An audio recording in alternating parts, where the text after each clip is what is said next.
What's going on, everybody? It's your boy PTK Blam back in the building with another episode of the Shop Podcast. We are back. Another awesome guest, another amazing week. Got a lot of things to talk about. Got a lot to unpack this week, and we have a very, very, very special guest joining us. But before I get into that, I do want to kind of put something out there. There was a huge milestone on the channel this week, and if you didn't know, you're not following me on Twitter, all of that's in the description below. But the channel hit a big milestone personally for me, and I want to just thank every single person that comes out every single week to watch and support the show, every single person that's been watching the show live since I started it, every single click, view, everything that you guys do for this channel. I greatly, greatly appreciate the support that we get here every week. So thank you guys for hitting that milestone. We're going to keep it going, keep pushing. As long as you guys continue to support us, it's going to get better and better. We got another goal to hit, the next stretch goal. I'll let you guys know what that is very soon, but thank you guys so much. Just wanted to make sure I put that out there. Now, let's go ahead and get to our guest in honor before we get to the three amigos. So shout out to you, Logan. But we got Logan here hanging out with us now. I'll let him go into detail on his background and kind of what he does. But if you're not following him, you don't have any information, I made sure I put all of that in the description. Make sure you go support what he's doing. He's an independent writer, has a fantastic website. Great guy to follow on Twitter as well. When you want to know what's going on with the industry and you want to get a good breakdown, follow that man as well on Twitter. But shout out to you, Logan, for hanging out with us, man. Let everybody know what's going on with you, brother. Oh, well, thank you for having me. It's a pleasure. And I'm Logan Meyer. I'm just a young guy living on the line and just writing and just covering the game industry and sports. I also write for Daily Thunder. I'm a huge hoops junkie, as me and Pete talked about earlier. And so just cover the Thunder for Daily Thunder. And then I have my own site, Pixel Owl. And then I kind of have a brief podcast I do every week called Owl About Gaming. And occasionally I'll have a guest on. And they're generally pretty short, just little snippets. I'm a kind of straight to the point person. I don't elaborate a lot when I talk about something. So if you want some quick reads or analysis, you can check out my articles on either Daily Thunder or Pixel Owl, or just quick audio descriptions on Owl About Gaming. And that's me. Awesome. Once again, man, appreciate you hanging out with us. Like I said before, guys, all of the information's down in the description below. Please go check him out. Go follow, support everything he's doing. If you're a fan of the show, please go do that. Once again, Logan, thank you for spending a little bit of time with us this Saturday, man. Thank you just for hanging out with us. It's going to be a great show. So you guys buckle up, tune in. Let's go ahead and get to the three amigos here. We'll start with Stag, always the man of very few words. How you doing this week, Stag? What you been up to, brother? I'm good. Been playing video games. See, look, I told you, I predicted it. Few words. That's all he's been doing, chilling, playing video games. But I don't know if that you were serious, but did you want to I'm just following your lead. Let's just do it. All right, sweet. Let's do it. Let's roll. So everybody knows. Come on. That's true. Everybody knows. So Centurion, it's on you, brother. Let everybody know what's going on with you. How you been this week, man? What you cooking up over there on the channel? What is up, everybody? I want you all to know I have captured Stag's energy, and I am currently feeding off of it to supply my own. No, I'm playing. Wow. You're way too hyped. I am. Well, that's what I'm saying. You have none left. I have so much energy. I've got enough for two people. Man, if you were boosting Race with Ryan, you'd be feeling the same way I am right now. Okay, let's just. If I was what? I'm boosting Race with Ryan. If you don't know who that is, Google it. Okay. Well, okay. It's a horrible game. And so all right. Well, it's been a great week. I've been able to get a little bit of gaming in and a little bit of content creation. Hopefully got some videos coming out here Monday morning. But other than that, nothing really spectacular. Heck, it's even been a little quiet on the Twitter streets. Things are, it's like you're just like all the right people. I was going to say, It's been pretty noisy. Yeah, please. Well, I guess. Well, no. When you go to certain neighborhoods, there's always something going on. But I guess the neighborhoods I hang out in have been a little peaceful. But I've also been kind of working, so I haven't exactly been going out and like kicking over rocks and figuring out what's going on either. Awesome. Well, we glad to have you here every week, Centurion. Thank you. You always add to the show, man. And last but not least, Mr. Smooth Voice, Mr. Barry Ross, Fuzzy Belvedere. What's going on with you, brother? How you doing this week? Yeah, not too bad. Pretty much looking forward to these topics and Man, can't wait until middle of next month for these new consoles. So let's get it. All right, let's get it. Let's dive right in. We don't have a whole lot to talk about. Once again, hit the like button on your way in. Hit the subscribe button if you're not already subscribed to the channel. Make sure you hit the notification bell as well, so that way you guys are notified when these podcasts go up, as well as other videos on the channel. So let's dive right in. So we're starting as usual with the poll of the week this week, man. If you don't know, poll of the week is, you're not familiar with the show, I put up the poll of the week on Monday, every Monday actually, on Twitter. And we talk about it here on the Shop Podcast on Saturday. So this week's poll of the week was, now the Xbox is set to become essentially a RPG factory. Which first party studio will make the best RPG and why? So they got a ton of, I'm speaking mainly Western RPGs because that's most of the kind of studios they have. So I got Bethesda, Obsidian, Playground, and In Exile. So actually Playground won the poll barely, as close as it can get, with 33% of the vote. Bethesda, Obsidian both have 32%, and Exile have 4%. So we're going to start with you on this one, Logan. We always like to have fun on the show and throw these hypothetical situations out here on the poll. So out of those four options, which one do you think is going to create the best RPG and why?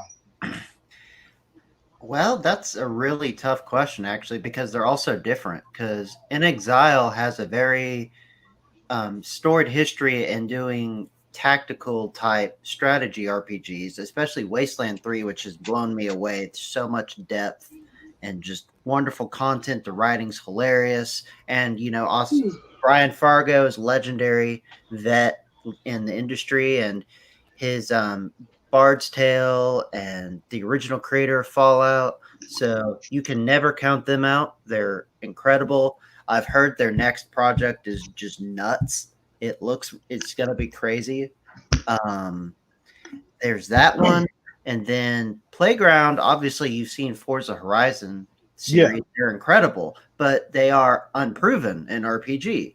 I mean, if you think it automatically equates to they're going to make an RPG at the same quality of Horizon, then that's awesome. And of course they should be watched, but it's not necessarily guaranteed that the RPG, the racing, will translate to an RPG.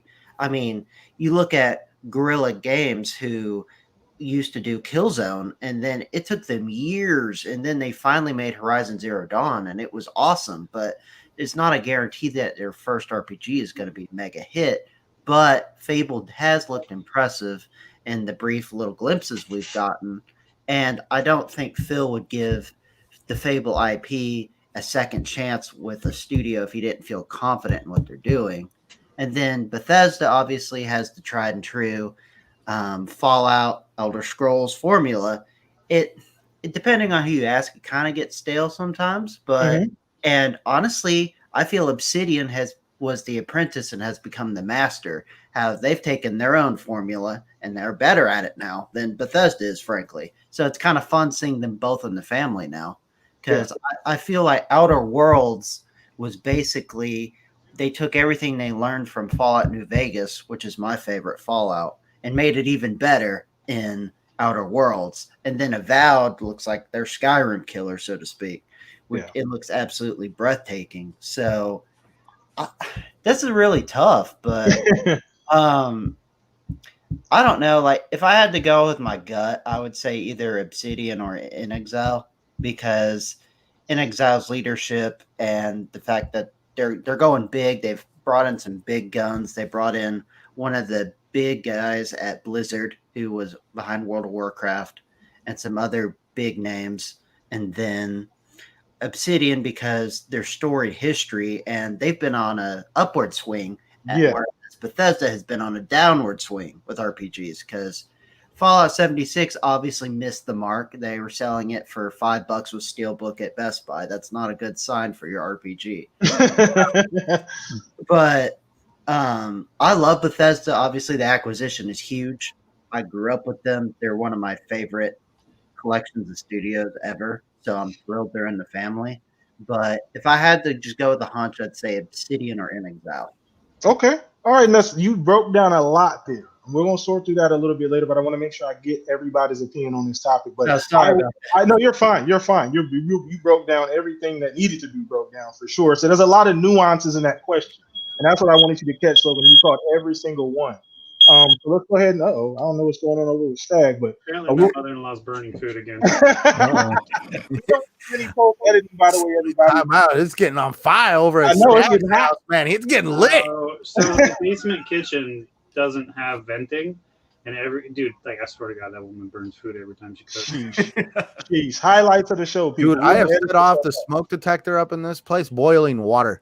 It's ridiculous. So we can go ahead and throw this over to you then, Stag, minus the alarm, the fire alarm. Just get your general opinion on which one you think, out of the four, which one do you think is going to have the best RPG out of those particular four? So, first off, I just want to say y'all motherfuckers are thirsty because the only reason Playground won is because that Fable was in parentheses. I'm just so many people are just thirsty as fuck for some Fable. But true. I didn't vote because, as we discussed, not for lack of paying attention, but because I don't, like I said in the comments, I don't feel like I have enough RPG experience and history to accurately give who I think would make the best. That being said, I don't care. I just want a good ARPG because that's what I'm into. I don't know if anybody noticed, but I've been promoting the Kingdoms of Amalur Re-Reckoning like crazy, and I've never played a game like this. I haven't played a game like this before, but I haven't played this game before, and I'm like 50 hours into it, and I'm stuck. I'm not stuck in a bad way, but I'm loving the game. And I actually went out and bought 2 more ARPGs for the 360 just because I'm like, all right, when I'm done with this, I'm jumping into those. Awesome. So, man, I've never been a huge fan of Fable, so it doesn't rock my socks. So, go ahead and block me and do whatever you need to do. Nah, nobody's doing none of that. No, but I think you're right. I'm so I don't know this for sure or not, but has Playground made an RPG before? No. So I don't understand why everybody thinks right off the bat that they're going to make an amazing RPG. Sure, they make Forza, right? Yes, Horizon, and that's an amazing game, but it's not an RPG. So I'm a little confused. So no, you're right. I think it's the what have you done for me recently? That's outside of Bethesda, that's one of the studios that we've seen. So Playground makes high quality games. Yeah, we know they make great games, but this isn't what it's not an RPG for doing. The good thing doesn't is that mean they can't. I'm just saying.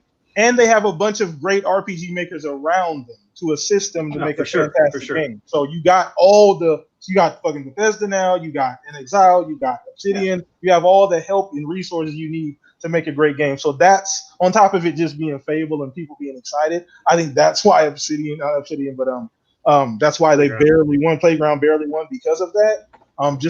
But I think if you have to look at the pedigree and history, there's no way you could actually pick Playground because they've never made this kind of game. Yeah. So gaming makes a great point in the comment. All 4 of them, it's a win, no matter who. Oh, absolutely.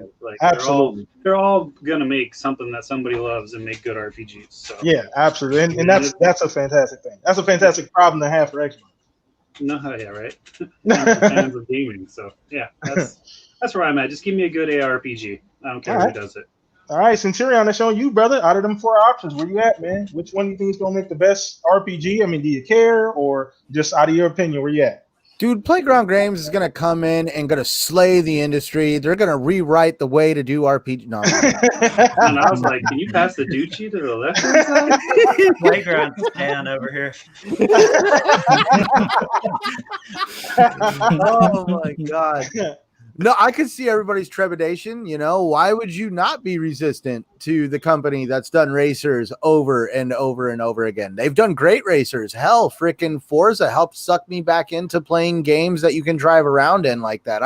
I was over racing games until Forza. We'll just say that. But anyways, what were you going to say? No, you're good. I don't want to cut you off. Sorry. I was just going to say, at least out of the 4 on that one, the one that I'm really hoping for, kind of funny enough, Obsidian, man. I really love what Obsidian does. I enjoyed. You just want more Skyrim. Huh? Don't you just want more Skyrim? Oh, dude. I've got it on a tablet. I got my fridge. I got a toaster with an LCD screen on the way. Dude, why do you buy anything else? You just play that forever. What, Skyrim? Well, you could if you were on PC with mods. That game right there, holy freaking cow! If you're on PC with mods, that game does not end for sure. But yeah, the Outer Worlds, I had fun playing that one. I'm also enjoying Grounded. Like Logan said, you know, Obsidian's kind of really hitting their stride when it comes to RPGs. And now that Microsoft has purchased Bethesda, I'm really hoping that opens the doors to them kind of tapping into some of that New Vegas untouched, you know, kind of game. Like there was a lot of stuff you could have done with New Vegas, and I think people are clamoring more for them to do something with a spinoff of New Vegas than they are for Fable, if you kind of really think about it. My opinion, sorry. No, I think there's an argument you can have there, because I mean you're right. I mean the fact when as soon as people saw the acquisition, the tweet below it was, "Well, are we getting a Fallout now?" I know. It was definitely, the ink hadn't even dried, and some dudes in the background. New Vegas, too. Yeah, are we getting New Vegas? It's not even done yet, though. So I mean, yeah, true. It's not officially done until like fall next year, I think, something like that. So, but we already know Obsidian's kind of working on something that we don't know a lot about. Yeah, so I would have to say Obsidian's probably going to do something pretty good. Be the first one out the gate, I think, doing something pretty good.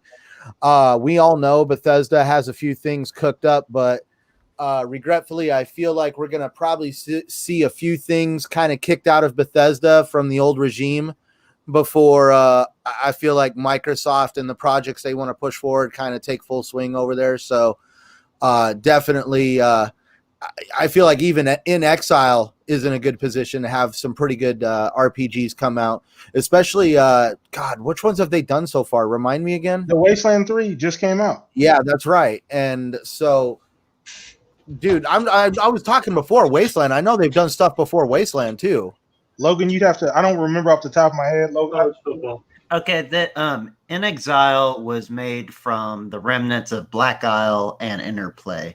And they've done Bard's Tale, Wasteland, Hunted Demon's Forge, Bard's Tale the remastered trilogy, Bard's Tale 4 Director's Cut, Wasteland Remastered, Wasteland 2, Wasteland 3. There's a VR game that's only available on PC and PS4. I'm not familiar with it. I'm not a big VR guy myself, but they've been rolling lately. Well, yeah, so they have a good pedigree in RPGs. Now, they might not be AAA blockbusters, but they still have that pedigree in knowing how to create an RPG mechanic. And that is one thing I am definitely very interested in when it comes to at least Playground Games on, are we going to see them use other mechanics from other games, or are they going to try to create something unique to them?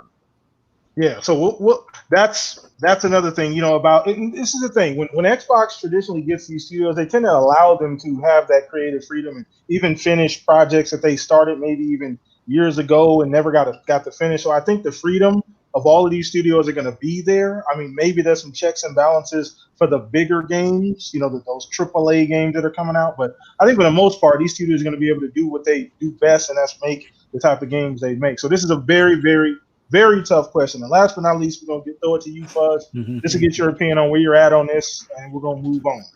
All right. To clear up some of the information about Playground Games, they have made an RPG. It's called Forza Horizon 4.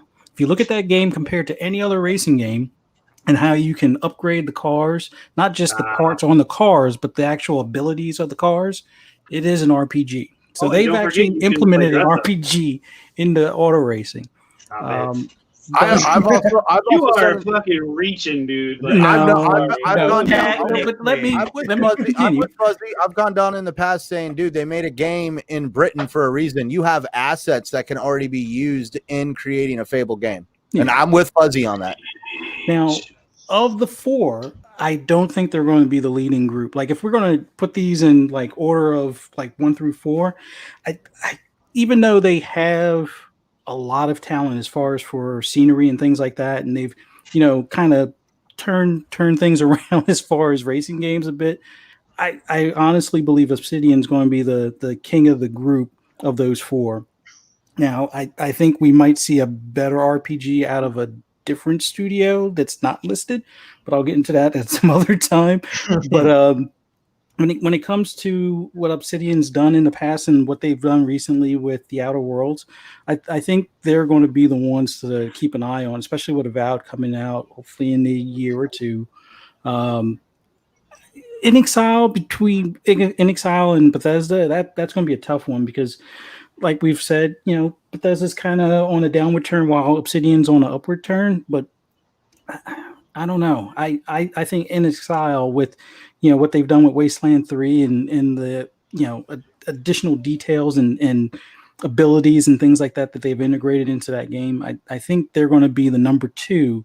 And it's going to take either what we see out of Starfield for, us to kind of, well, at least for me to believe in Bethesda again, or, possibly, Arcane or something like that when it comes to doing Prey 2 possibly. But I would say the leader of the pack is going to be Obsidian, followed by possibly In Exile, unless Starfield is, something to make me forget about Mass Effect. If Starfield can make me forget about Mass Effect, then I'll say that they'll be number 2. But otherwise, I think Playground Game is going to make an interesting game. It's going to be a fan favorite, but I don't think it's going to be the RPG. At least for me, I don't think it's going to be the RPG I would like in comparison to Avowed or something like that. That Mass Effect trilogy is going to come out, and you're not going to forget nothing.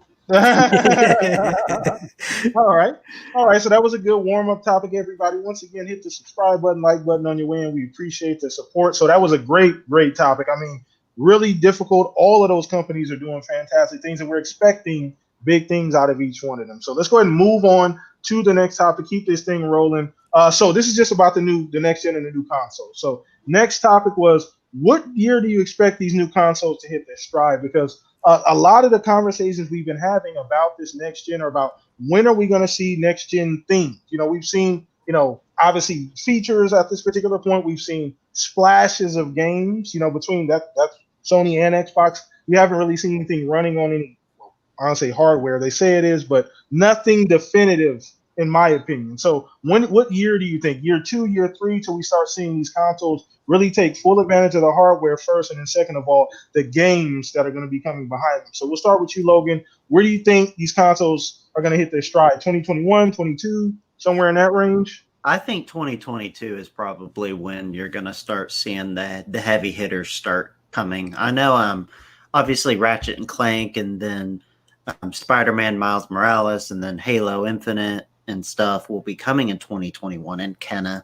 and Demon Souls and such. But I think the biggest titles like Hellblade 2 and the Initiatives Project and Playgrounds game that they've been working on, which is pretty cool, and the other secret Bethesda titles that are in the works that haven't been announced yet, I think that stuff will start trickling out in 2022. And usually it takes a year or two for these next-gen consoles to get their stride. I mean, occasionally there's like a launch that's really jammed-packed, and then it's kind of a dead period for a while. But generally it's a year or two till the tech is hit its zenith and they're cranking everything. Got it. Okay, that's fair. Now, I want to throw a monkey wrench in that. Now, on the Sony side of things, we've talked about Horizon. That's supposed to be, 2021, I believe. I don't know if there's a hard date on that, but I know they said 2021 as well with God of War. Now, exactly, as well as God of War. Now, I highly doubt we get God of War in 2021 because, in my opinion, that game probably started development after the last Horizon because that came out about a year later, year after Horizon. As well. Exactly. So, I mean, that's the kind of – so what do you think about that? Them putting those – obviously, those dates are tentative. They can change. But are we going to get those heavy hitters that early? Because I didn't think we were going to get maybe a Horizon, but definitely not a God of War. I think Horizon possibly 2021, maybe late 2021. But God of War almost definitely not. Yeah. Okay. All right. So I think we're all under the same impression, even though they threw 2021 up. Maybe that's just when we'll get more information about the next game. But I highly doubt we're going to see a God of War next year at any point. So let's go and throw this over to you, Stag. Just get your opinion on, where these games and where these consoles going to hit their stride at. Honestly, I don't think until 2023. I don't think until the games are no longer on current gen. We're going to that's fair. Full stride. I'm not saying current tech is holding games back because I'm not that guy. I'm just saying until games are exclusively built for those platforms, I don't think we're going to see full stripe. So that's just where I'm at, and you guys can yell at me in chat. Nobody don't even bother buying a new console for 3 years. Boo. Yeah. No, boo this man. I don't care. Stag always says that nobody actually yells at him besides Chris in the chat. That is it. Nobody actually yells at him. I won't share my mac and cheese with him. So, I mean, the games are gonna look great in the meantime on current gen and next gen, but I don't see full capabilities of either next gen consoles for 3 years. That's just I'm totally okay with being wrong though. I mean, as somebody who has both pre-ordered, I hope I'm wrong, but I just don't think I am. So it could be late 22, but I think it'll be 23. Okay, all right. If the world doesn't make it. Stop. We're not doing that. We're not going Resident Evil. Hey, man. It's on fire, bro. You thought that smoke alarm was my mother-in-law cooking. that was your world. That was Earth. Yeah, some shit happened again. All right, so but let's throw this over to you, Satura, just to get your opinion. Stag said 2023. It's not that big of a stretch. I mean, time goes by quickly. We'll have some big games between now and then. Before you know it will be 2023. But where are you at on this, man? I want to say 2022 or 2023. That's kind of like where I'm at too. But I don't like Stag is saying he wants to see more games exclusively on the newer consoles. I think we're going to see these consoles hit their stride when they have more of a handle on production issues. And once they get their production issues kind of worked out on, being able to get these consoles into people's hands, they're going to concentrate on software. And that's where I think we're going to see a big shift, especially when it comes to trying to get people to adopt these new consoles. No matter what, we're going to see a big push out of Sony. Mm-hmm. Microsoft is not going to push that hard, but we all know that Microsoft plans to support the systems, at least the Xbox One family, for about a year or two past the release of the Series X and the Series S, where PlayStation has come out and said 3 to 4 years. I think they're going to cut that a little short I think they said 3 to 4 years just to see how long that Xbox is going to draw it out. But definitely once these two companies have established that they want to make this push for everybody to start switching away from the older platforms to the platforms that they want them on, that's when we're going to start seeing major amounts of software all of a sudden hitting the market. And yeah, I'm sorry, but for those who think you're getting God of War 2021, go find your hype when they said that Spider-Man Miles Morales was only possible on the PS5. Also, go find your hype when they said that they were going to let people have ample time to know when pre-orders were going to go live. There is numerous examples of Sony lying in the past 6 months. So go take and put your foot in your mouth if you think for 1 second that you can believe 2021 put up on the screen after the biggest deception campaign that I can think of in gaming recently. Like, oh yeah, all this stuff is only possible on the PS5 and the PS4. And it's like, come on. That's where I'm like, if you're going to try to argue with me that God of War is coming out 2021, do we have to talk about that? Technically, that was actually shown on one of the most controversial shows this year because of the lack of information that came out of that show and all the secret special information that came out right after that show on top of the pre-orders. So you go ahead and take what you want from that show. You had to get it out. I know. Yeah, I was gonna let you go. I'm not trying to be that guy either. I'm giving you. I'm just. It's like, oh my God, you can't deny that happened, but I'm sorry. That's where it's like, I loved God of War. I want to play more of it. It was an enjoyable game, but I'm not going to also lie to myself and tell myself, oh yeah, 2021, that out of all the lies that took place that day, that one was the truth. Well, I don't know. We'll see. I mean, I highly doubt we're getting a God of War. That I don't think it's a lie. I think it's your point of view. I really do think it's another deception where they're like, well, 2021 is when they're going to show you the next tidbit of that game. That's what I assumed, and I think most people assume that too. Centurion, to be fair, I don't know. I mean, maybe. I mean, you did see some people on Twitter saying 2021 God of War, but I don't think anybody with a rational, train of thought would think that game is coming out in 2021, in my opinion. So let's go ahead and I think they're going to use that game to get people to transition to the PS5. I mean, they could. They could. I mean, but we'll see. That's stretching. That's super stretching. That's a very important game. And to that turnaround to be even shorter, go ahead, Fuzz. It's on you, brother. Well, I'm going to be that irrational guy. I think it is going to be 2021. Much like Miles Morales is coming out now, much like Horizon Zero Dawn will come out early next year. Reason being, these aren't built for the next generation console. They're going to be upgraded to work on the next generation console and have all the nice little, visual details. But these are just going to be continuations of the same game. I mean, let's think about this. Miles Morales can only be on PS5, right? But it's on PS4. So obviously it's not a next-gen title. It's a cross-gen title. So why would you think anything differently of God of War? I mean, they've had plenty of time to make a continuation of the story of him fighting Thor. So why wouldn't it be out in 2021? So wait, we're not saying this is some Spider-Man. We're not saying this Ragnarok is Miles Morales level. That's not what you're trying to tell me. I think it's kind of, but a more involved story. I don't think it's going to be quite the so you think it's going to be title. I just think it's going to be much like with Horizon Zero Dawn. It's going to be on basically the same engine. It'll have a lot of improved fidelity and improved graphical detail, but I don't think it's going to be truly next gen. That's just my take on it.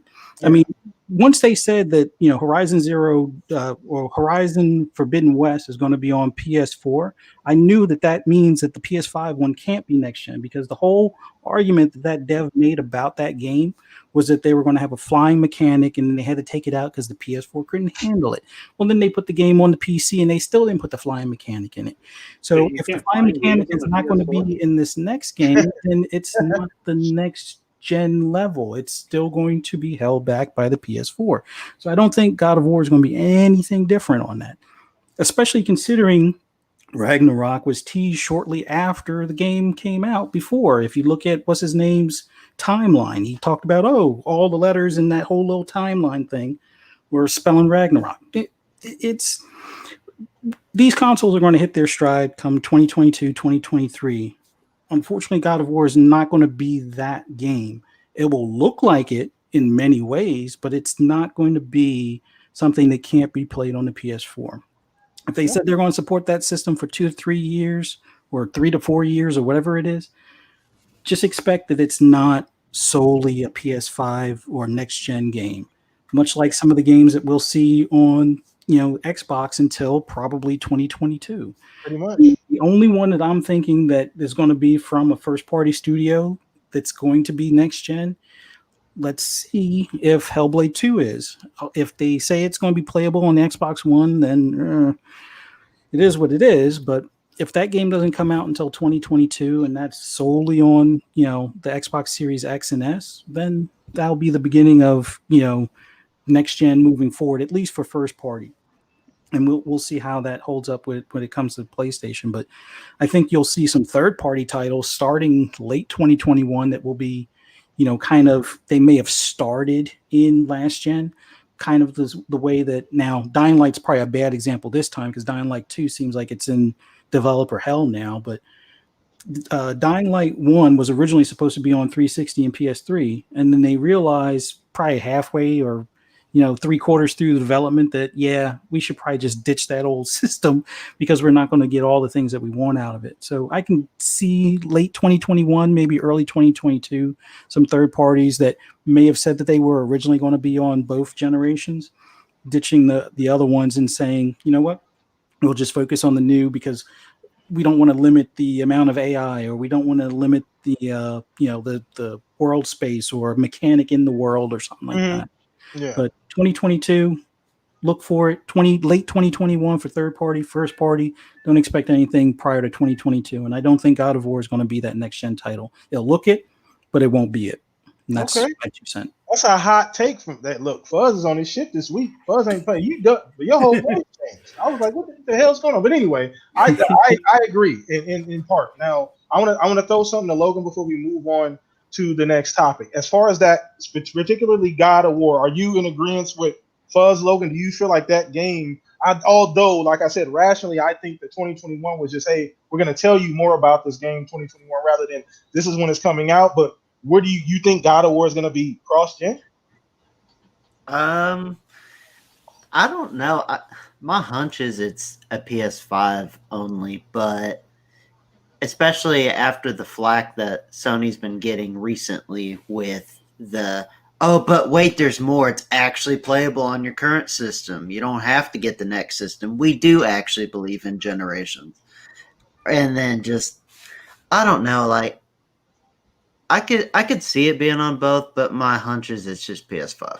Okay, that's fair. That's fair. PC.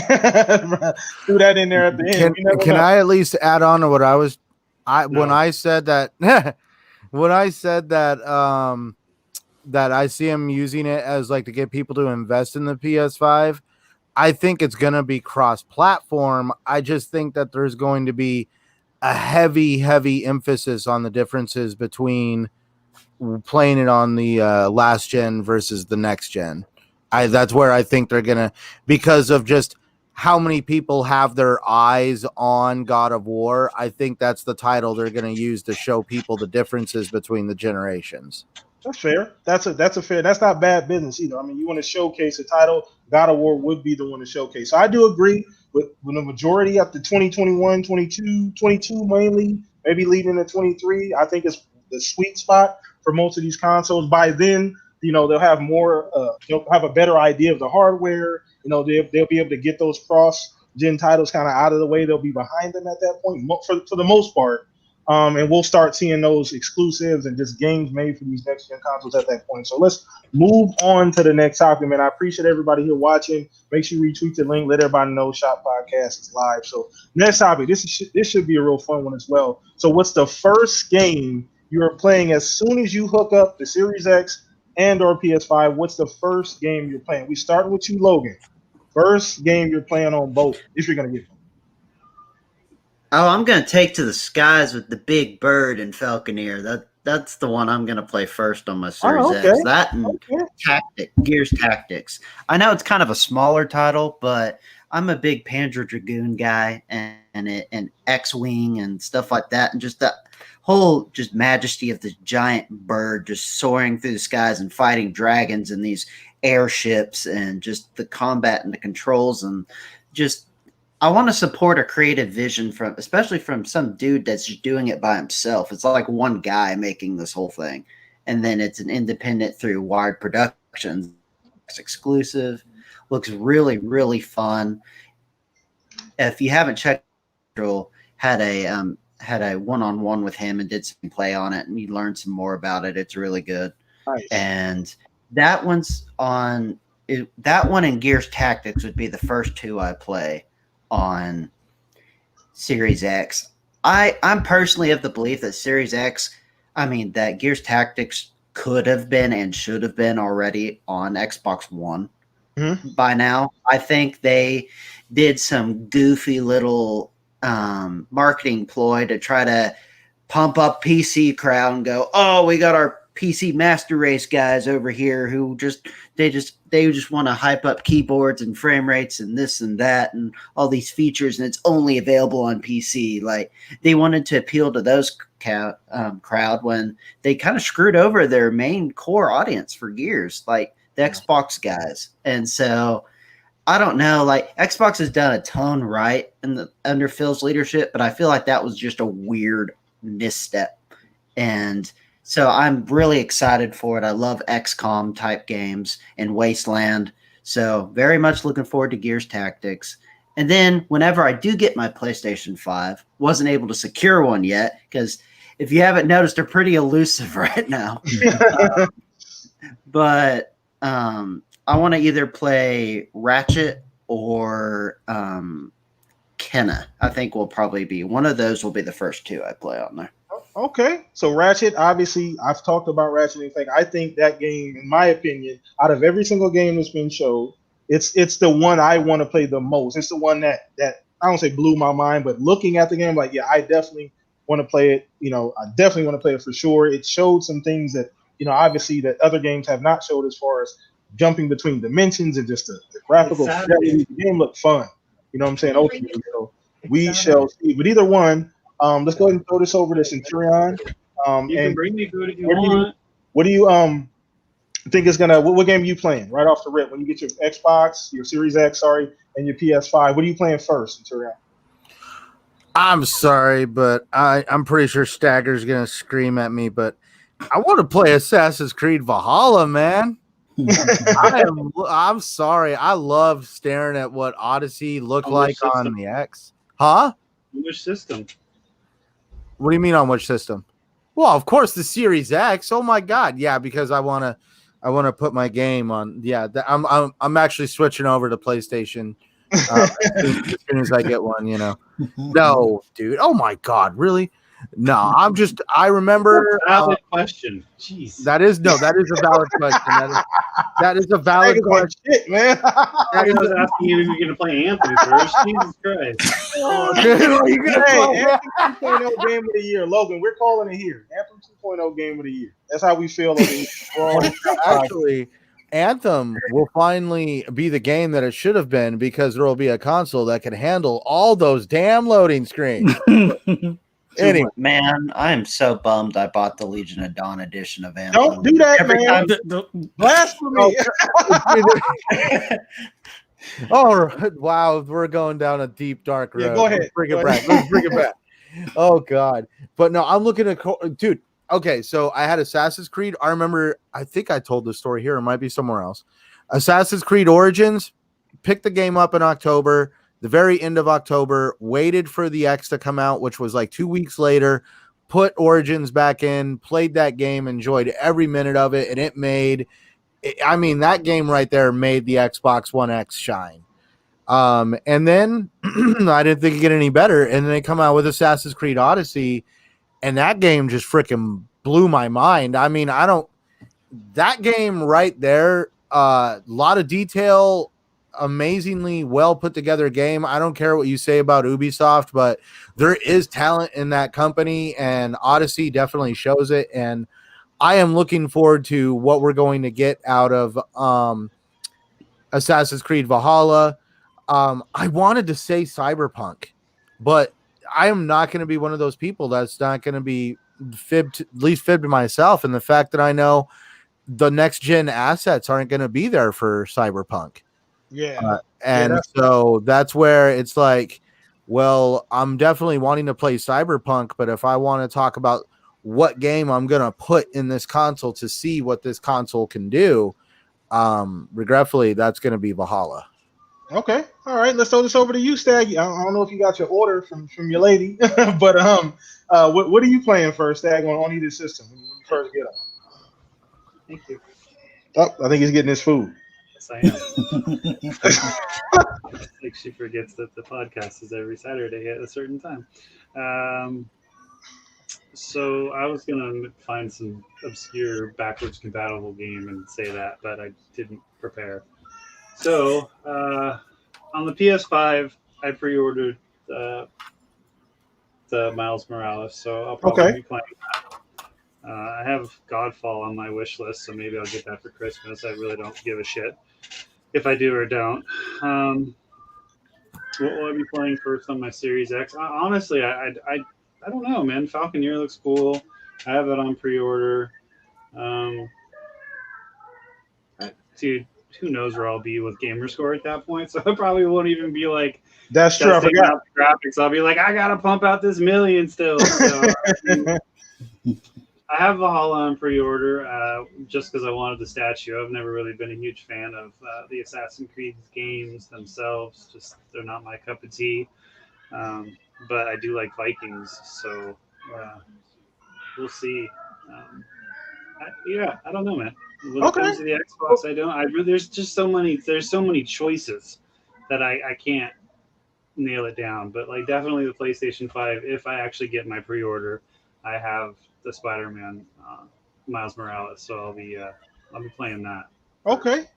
All right. To be frank, like I'm probably gonna catch some flack for this, but I was thinking last night, there's like a possibility neither console gets opened up immediately.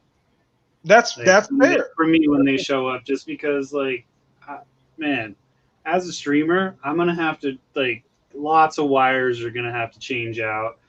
Things are gonna have to be moved around, and I have a lot I want to play on my PS4, and all that shit. I just got a Pro, like all that stuff set up. I don't know. We'll see. I mean, I gotta get a new wing on my house to set up the PS5. So. No, we're not doing that. Gets its own room. We're not doing that. You don't need to have a room. All you need to do is just kind of like knock a hole in the roof and have them put like a dome, to like kind of bubble.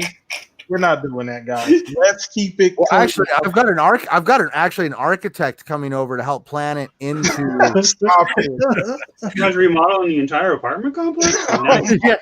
We're basically gonna integrate it into the complex. Stop it. Anyway, we're moving on. Fuzz, where you at on this, man? Well, I guess let me go ahead and get mine out the way.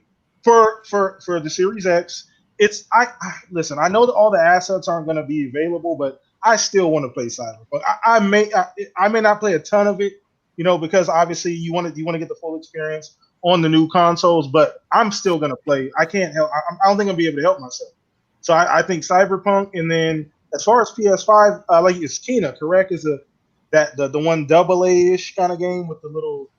I believe that's the game, but that game interested me after Ratchet & Clank. I think that was the second best game that they showed during that press conference. It looked phenomenal. It looked like a fun game. I like shit like that. Like, I don't always like to play super hardcore AAA level games. Like, that Kena game looked hella interesting to me. It may look silly. Oh, you do?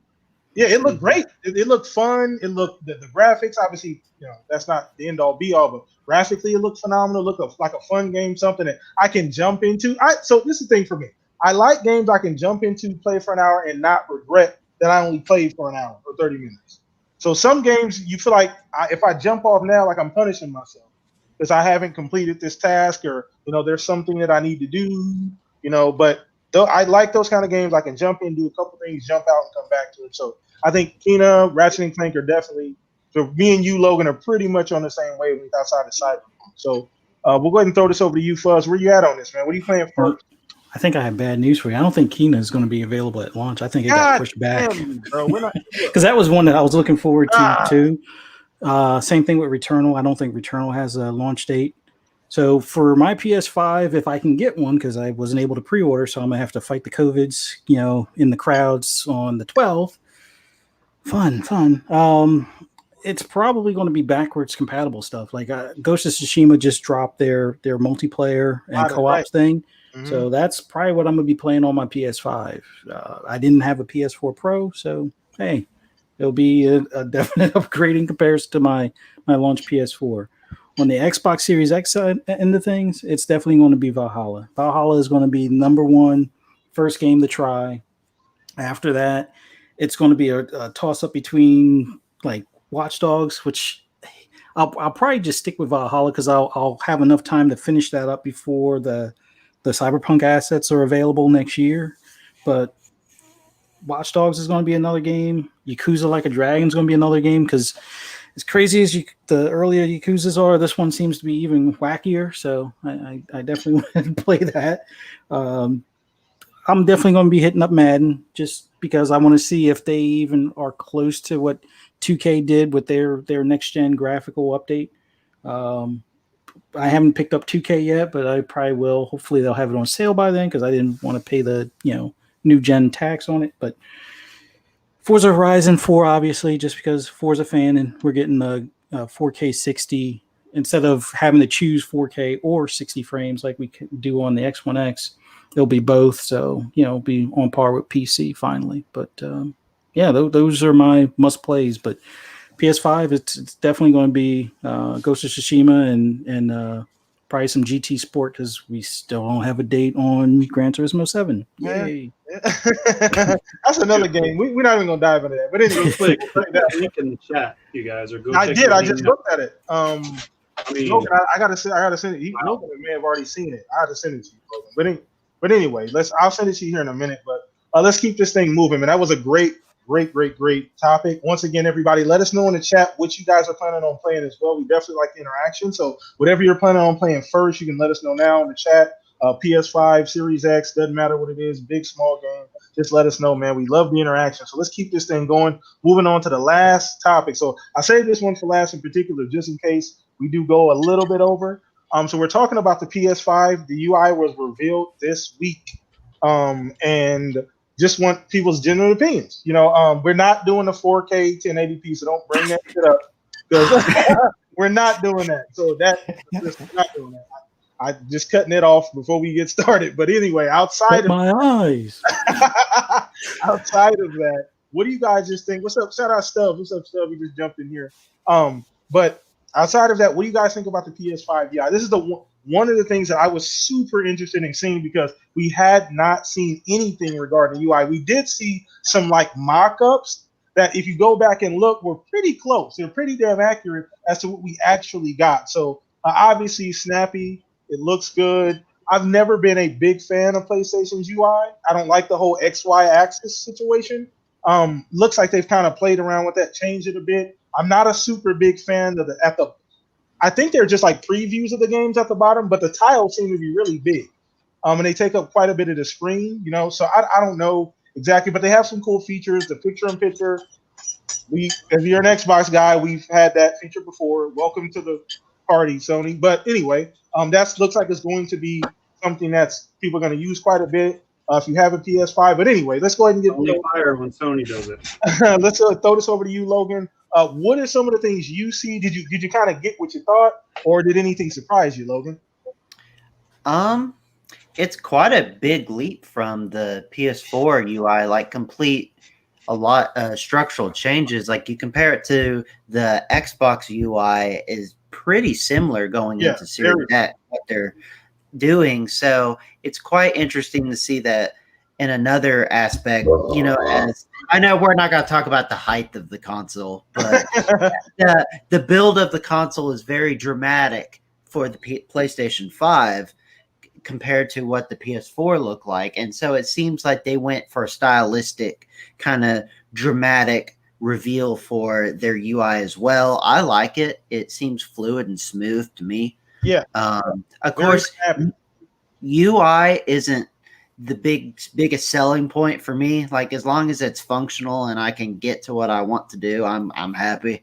But it's definitely not a bad UI, and I think it will definitely win some people over with some of the new features they've added. Yeah, and it's so funny because I don't want to turn this into some kind of big ass debate, but it looks a little Xbox-ish as far as obviously that feature, the picture, but as far as the bubbles, the tiles. Sony's UI is pretty plain Jane. If you look at that PS4 UI, it looks like Windows 95 compared to Xbox UI. As far as like just the fonts are, that's the one thing I don't know why, but I'm super picky. Like I could not stand that. Well, they make you dig through things to find stuff Excel font that Sony was using. It just looks super plain, looks super kind of boring. But like you said, ultimately, Logan, it's snappy, it's fast. They've made some, changes. It is a bit dramatic, and that's interesting too, Logan. I want to throw this to you as well. Is that you think that the dramatic changes were necessary? Based on the success of that PS4, I mean, were those changes? Did anybody? I didn't hear really any Sony guys, really asking for huge changes besides like folders and things. My hunch. Oh, go ahead. No, you're good. You're good. My hunch is it was just they decided that they wanted to switch things up a lot for next gen because that seems to be the operanda that they're sending out. With all their pressers and everything is that everything is going to be dramatically different on the next wave and next consoles. And so they decided to just completely overhaul. It almost seemed like the jump from the original Xbox where you just had that slight little scrolly menu and everything, and to the 360, it was like, oh my word, what has happened? There's all these dashes and everything, and like the 4 was mind blowing and stuff. It seemed almost like that big of a leap. Like the 360 to the 1, it was a little it was different, but it was at least like it felt in the same family ballpark. This was just like way different. Yeah, and it's interesting to see them make that big change too. So we'll throw this over to you, Stag. May not have much to say about this, but I mean, anything did you like that? Anything that was positive that you saw that you liked about the dashboard? I mean, I'm sure you can give a shit, but wow. No, this is honestly like I am not a huge fan of any of the UIs that PlayStation's ever had, aside from, man, I played a lot of the PlayStation 1 and I love that console, so I don't have anything bad to say about that. But I don't like the UI on PS4. I'm always like, I don't use it often enough, so I'm always like, where the hell is this feature that I need to do this thing? And it's always hidden under a menu, and it's like, okay, cool, thanks. But I watched the reveal for the new UI today, and man, it looks really clean and crisp, and I kind of like it, dude. I'm not even gonna lie. One of the things that I thought was kind of cool, which I want to learn a little bit more about, was that thing that they're doing now where you can ask for hints and stuff, and I think that's a cool little integration feature. But I also saw something on the screen that's something like it might cost me money to ask for hints, so that was that's interesting. I can look at it. They were like, oh, now you don't have to like go on the internet to like look up a hint how to fix or pass the level that you're stuck on, or figure out where a thing's at or whatever. And I'm like, yeah, but I can do that for free still. But I did think that was a cool integration feature, and I wouldn't mind like seeing. I'm on the True Achievements website. I've thought for a long time that Microsoft just needs to snatch that website up and integrate that into their UI. That would be neat. I mean, it's great for walkthroughs, guides, solutions, and stuff like that. And that's pretty much kind of what PlayStation's doing with that feature. So I really like that. I like the different, like, you can pull up different challenges for games, and just it looked really clean and crisp. I'm actually impressed with it. So yeah. Granted, I don't play on PlayStation products as much as I play on Xbox, so it won't get as much play. But once most people know I'm going for the million, and once I hit the million, I'm actually going to put my Xbox aside for a while and focus on PlayStation, because I have a lot I want to play. Nice. So I will be on that a bunch. So we'll see. Like, I might actually be on the PlayStation a little bit more going forward. So okay, I'm actually moving more towards hit the million and then play games for fun instead of everything. So got it. Okay, nothing wrong with that, brother. Nothing wrong with that, man. Let's go ahead and throw this over to you, Centurion. Get your opinion, man. That PS5 UI. I am taking your soapbox. I'm just kidding. You got your soapbox. I'm just, but just Centurion, it's on you, brother. What do you think, man? Did you get a chance to see the PS5 UI reveal, and what do you think? Hang on, UPS Freight's here. They're dropping off my PS5. Oh, stop it! Jesus! Oh, Lord. You got a review copy? I didn't think they were sending those out. I hear the forklift in the background. They put them out, man, because they gotta be dropped off by an 18-wheeler, and they gotta have lift gate service. See what I have to deal with, Logan? I gotta deal with. So, anyways, oh my God, had to do that. Oh my God, I'm not one of those ones. Like, I remember when the Xbox One X was coming out, and somebody was able to like hack it somehow, and they were able to see like the startup screen where you see like the Scorpio drive like spin in a circle, and you see the swoosh rush out of it. People they were like jumping up and down, screaming like, "Oh my God!" I'm sorry. To me, it's just a UI. It looked like a Sony UI. Yes, it looks very snappy, very clean, very overhauled. But to me, it still had those touches of this is the Sony UI. Definitely, that's all I can say about it. It's not like I'm talking trash about it. We all know that the Sony UI has been very simplistic in nature, but that's where it's shined. because of its simplicity, it's been able to be quicker and more responsive. And it's also had features on it that we only just now see Microsoft, I believe, embracing. And that's like the idea of being able to put like dynamic backgrounds on the console that can change icons and all sorts of stuff. And so definitely that's, because, you know, we play our consoles for dynamic backgrounds. So. It's not that I'm calling me weird. I love customization. I've even gone on and looked a little bit on how to like write it. You can even kind of write a little, you can actually create your own dynamic backgrounds for your PlayStation. You have to kind of like hack it a little bit. But I mean, like when it comes to like customizing a console, there is definitely a lot you can do to a PlayStation. Okay. All right. Well, so ultimately, like you said, on my Xbox. Jeez. Well, I like the direction Xbox is going though with their new UI. I mean, at least if you guys notices the changes that Xbox has made recently. It's going to be the new UI every 3 months. Stop it. Yeah, I know. Xbox. Just wait, it'll change again. About 5 or 6. Oh, wait, we're not happy with this one. Let's make another update. So, and just when you thought it was there, we moved it over here. So let's go ahead and throw this over to you, Fuzz, before we go ahead and wrap the show up, man. This fight's coming on soon, man, so we definitely got to wrap it. But otherwise, I'll make this quick. Go ahead. No, you don't have to rush to it. Just make sure you get your point out, brother. No rush. All right. Everybody badmouth Xbox with the snap feature, and then there was a handful that wanted the snap feature back. Guess what? Get a PlayStation 5. You'll have your snap feature back. Yay. All right. No, seriously. Overall, I like the overall UI. Being able to see other players that are in your party and then do it as like a little mini screen. So if you're a team in like, let's say PUBG or, you know, Division or Destiny, you can see where they are on the map a lot easier by just having those little, you know, picture-in-picture things up there. So that's pretty cool. I don't know why people didn't talk about how they have a quick resume feature, but it only looks like it may be between like 1 or 2 games or between 2, maybe 3 games that you set on the cards. So it's like weird stuff that I guess people are going to find once they get their console that Sony really isn't telling us much. They fast forwarded through the Destruction All-Stars, which, you know, me being into car racing games and things like that, you'd think they would at least show why that game is worth $70. But anyway, they fast forward through that. They still have the share feature. They don't call it share, they call it create, but I don't really see any more creating than before. But overall, it looks nice. We're not going to talk about resolution because, you know, that matters on UI as opposed to games. But yeah, it's nice.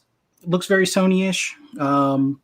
Can't wait to use it. Hopefully the store is as snappy as the rest of what they showed, because their store is horrendous when it comes to optimization. But yeah, we'll see when we have it in hand. Outside of that, it's a UI. It looks usable. Yeah. Awesome. So we're gonna actually go ahead and wrap this thing up, man. Once again, I appreciate everybody coming out watching. You're a little bit late, Chris. You got to jump in earlier, finish your hot pockets and things like that a little sooner, and then you can get in the show. We actually talked about your system tonight in a glowing way, and it really the show that would have given Chris a hard on, and he misses it. No, he's in there. He's in there. Oh, he's here now. He wasn't here most of the show, as far as I can see, unless he was lurking. But shout out to you, Chris. But I always give you a hard time. He's over here like totally repping Hot Pockets right now. I know.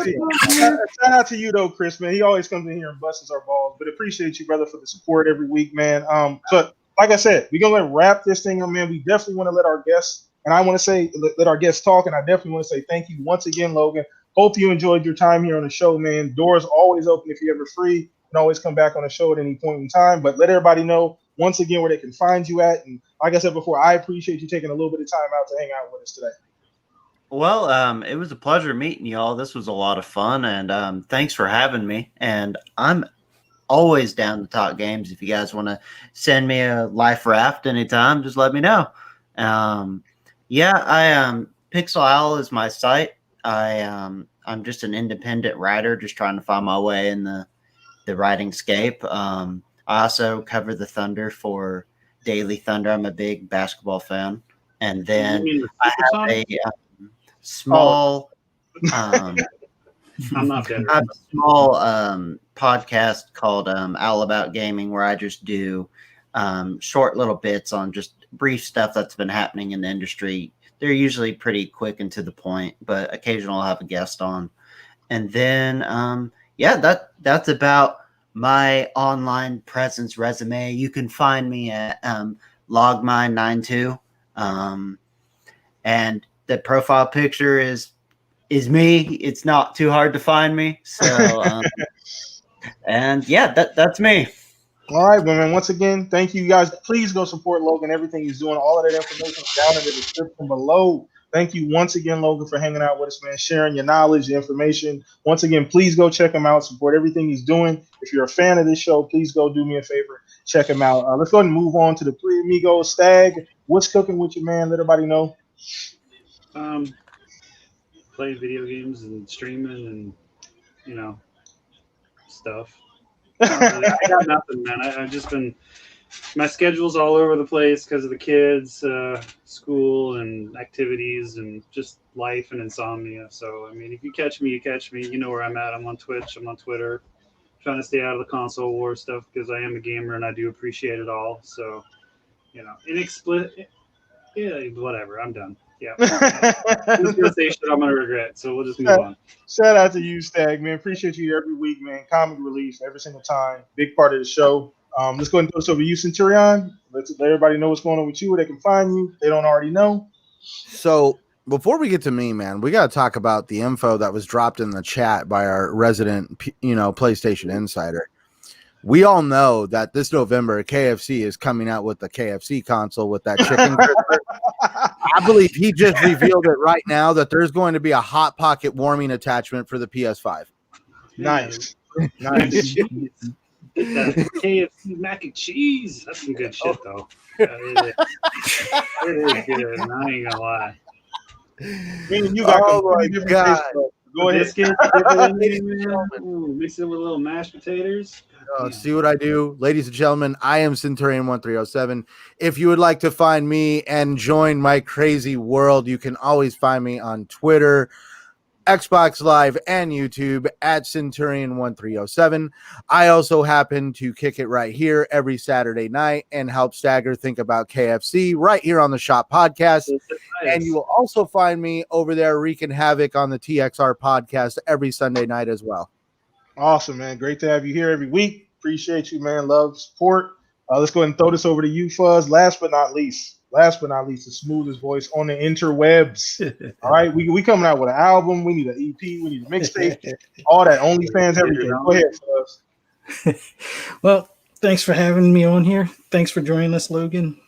Always awesome to talk about video games. You can always find me on Twitter at fuzzy_Belvedere, PSN on fuzzy_Belvedere, and Xbox Live Fuzzy Space Belvedere. Normally playing some sort of racing game of some sort. So awesome show.